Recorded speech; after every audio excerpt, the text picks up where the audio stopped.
Ертеде үш ағайынды жігіт болыпты. Мал дегенде үшеу ара жалғыз өгізі болыпты. Күндерде бір күн үшеуі енші алыспақ болады. Үлкені көк өгіздің басын алады, ал ортаншысы ортасын, ал кішісі артын алады. Үлкені өгіздің басын, ортаншысы ортасын, кішісі артын бағып жүреді. Бір-екі жыл өткенде көк өгіз өсе келе үлкейеді. Үш ағайынды жігіт бірін-бірі көре алмайтын болады. Жылдардан жыл өткенде, айлардан ай өткенде, екі ағасының амандығын біліп қайтуға інісі жол жүреді. Арада 2 күн қонып, ортаншы ағасына келеді. Онда бір күн қонақ болады. Ертеңінде ортаншы ағасын ертіп алып, араға 2 күн қонып үлкен ағасына келеді. Бірін-бірі сағынып қалған екен. Көрісіп, амандасып қуанысады. Онда бір күн демалып жатады. Келер күні күн қатты жаңбыр болады. Бұлар жаңбырдан бұйығып, ұйықтап жатқанда, аспаннан бір қара бүркіт келіп, көк өгізді көтеріп алып кетеді. Бұлар көк өгізді кім алғанын білмей, аң-таң болады. Әлгі бүркіт көк өгізді алып бара жатса, далада жайылып жатқан көп қойға кез болады. Ішінде бірақ серкесі бар екен. Бүркіт сол серкенің мүйізіне қонып отырып, өгізді жей бастайды. Қой бағып жүрген қара шаруа жауыннан ықтап, серкенің омырауына тығылып отырады. Бір уақытта күн ашылды ма екен деп, әлгі адам жоғары қарағанда, жаңағы бүркіт жеп жатқан өгіздің жауырыны көзіне түсіп кетеді. Қара шаруа көзіме шөп түсіп кетті ме деп уқалайды да, елең қылмай жүре береді. Қара шаруа кешке қойын айдап үйіне келеді. Үйіне келіп, қатын, көзіме шөп түсіп кетті, білем, қарашы дейді. Қатыны қарап, байының көзінен көк өгіздің жауырынынан суырып алады.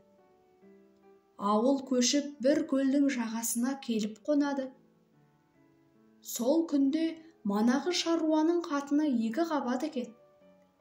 Қатынның әдеті күнде барып көлдің ар жағынан 40 қап тезек теріп әкеледі екен. Қатыны бір күні тезектен келіп қараса, ішіндегі баласы жоқ. Байым ұрысады ғой деп, тезек терген жерінен іздегелі жүгіріп келе жатса, баласы манадағы судан өткен жерде түсіп қалған екен.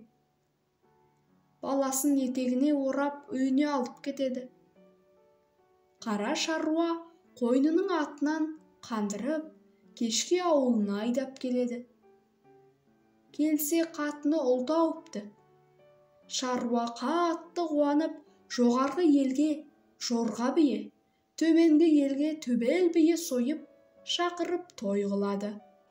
Қара шаруа сол жылғы қыстауына барып қыстайды. Малы қыстан күйлі шығады. Ал жаз шыққан соң, қара шаруа баяғы жайлауына көшеді. Баласы енді 2 жасқа шығады. Былтыр қара шаруа көшіп кеткеннен кейін, оның ескі жұртына бір жау келіп төнеген екен. Жаудың көптігі 300-дей кісі екен. Жерсіз болған соң, әлгі жау қару-жарағымен, ер тоқымымен баяғы қара шаруаның көзінен алып тастаған жауырынның үстінде жатқан екен. Ұйықтап жатса, түнде бір түлкі келіп, жауырынның бір басын кеміреді. Жауырынның кемігіне қызыққан соң, түлкі әлгі жауырынды үстіндегі 300-дей жаумен қабат сүйрей жөнеледі. Сонда көп жаудың ішіндегі бір жігіт, бір елді барып шапқанда осындай-ақ олжа табармын, деп, түлкіні атқа мініп қуа жөнеледі. Қуып жетіп түлкіні соғып алады. түлкінің бір жақ терісін сойып алады. Енді бір жағын союға түлкіні ауната алмайды. Баяғы қара шаруа қой жайып жүріп, манағы түлкіге кезі болады. Түлкіні аяғымен аударып қараса, бір жақ терісі союсыз жатыр екен. Түлкінің жарты терісін сойып үйіне әкеледі. Қатыны әлгі теріні илеп, 2 жасар баласына тамақ пішеді. Пішсе, тымақтың 2 құлағымен маңдайына жетіп, артқы құлағына әлгі тері жетпей қалады. Осы жағдайды қатыны әлгі шаруаға естіткен кезде, шаруа қатты баласына жаны ашып, тағы бір 5 түлкіні сойып әкеледі.